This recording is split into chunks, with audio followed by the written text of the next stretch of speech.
আসসালামু আলাইকুম দর্শক, শুভেচ্ছা নেবেন।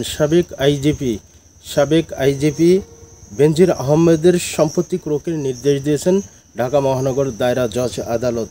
দর্শক, এখান থেকে আমি আপনাদের সাথে একটু শেয়ার করছি দৈনিক মানব জমিনে যেটা আসছে।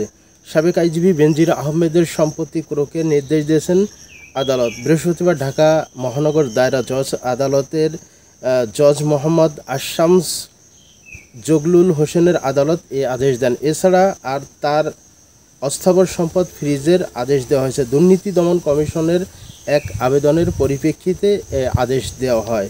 সূত্র জানায়, সাবেক আইজিপি বেনজির আহমেদের সব স্থাবর সম্পদ ক্রোক এবং অস্থাবর সম্পদ ফ্রিজ করার জন্য আদালতে আবেদন করেন দুদকের উপপরিচালক মোহাম্মদ হাফিজুল ইসলাম।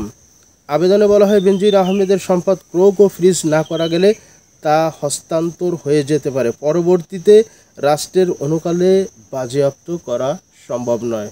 দর্শক, এখানে উপপরিচালক মোহাম্মদ হাফিজুল ইসলাম যে যুক্তি দেখিয়েছেন আদালতে, যে যুক্তির পরিপ্রেক্ষিতে তার স্থাবর সম্পদ যেটা রয়েছে সেটা ক্রোক এবং অস্থাবর সম্পদ যেটি রয়েছে সেটিকে ফ্রিজ করে দেওয়া হয়েছে। সেই আবেদনে বলা হয়েছে, বেনজির আহমেদের সম্পদ ক্রোক ও ফ্রিজ না করা গেলে তা হস্তান্তর হয়ে যেতে পারে।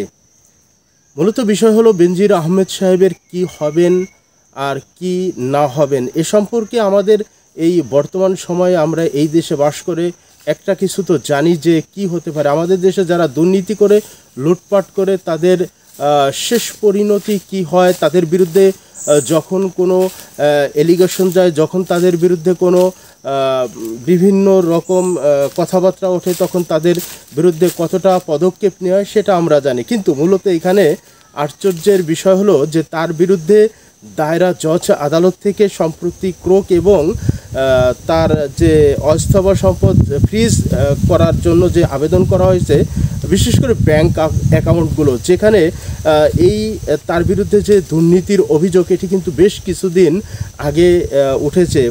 একটি পত্রিকা বিশদভাবে বিবরণ করেছে তার দুর্নীতি সম্পর্কে, তার যে তিনি চাকরির মেয়াদে তিনি কত টাকা ইনকাম করতে পারবেন, কত টাকা তিনি সরকার থেকে পেয়েছেন, কত টাকা সম্মানী পেয়েছেন, সব মিলিয়ে কত হতে পারে।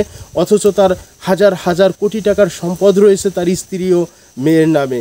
এই রিপোর্টগুলো যখন পত্রিকায় আসলো তখন থেকে এ পর্যন্ত আজ গতকালকেই সম্ভবত এই আদেশটি দেওয়া হয়েছে। সেখানে এতদিন কি করে অ্যাকাউন্টে টাকা বসিয়ে রাখতে পারে, এটাই প্রশ্ন। তারপরেও কথা রয়েছে যে শেষ পর্যন্ত কি হয় এটি দেখার রয়েছে। আমাদের দেশে আরও দুর্নীতিবাজদের বিরুদ্ধে অভিযোগ উঠেছে, তাদের শেষ পর্যন্ত উচ্চ আদালত থেকে তাদের দুর্নীতির অনুসন্ধান নিষেধ করা হয়েছে। আর বেনজির আহমেদ ঠিকই তদ্রূপ পর্যায়ের একজন লোক। শেষ পর্যন্ত তার এই দুর্নীতি, তার এই লুটপাট, তার এই সম্পদের বিষয়ে সবে তো মাত্র দায়রা জজ আদালত, তারপরে তো উচ্চ আদালত রয়েই গেছে। তারপরেও প্রশ্ন যেটি জাগে, এতদিন পরে যখন করা হয়েছে, তার অ্যাকাউন্ট ফ্রিজ করে কি হবে? তার অ্যাকাউন্টে এখনও পর্যন্ত কি টাকা রয়েছে?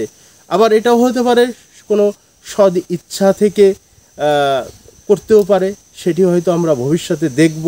শেষ পর্যন্ত কি দাঁড়ায়। আজ এখানেই শেষ করছি। আল্লাহ হাফেজ।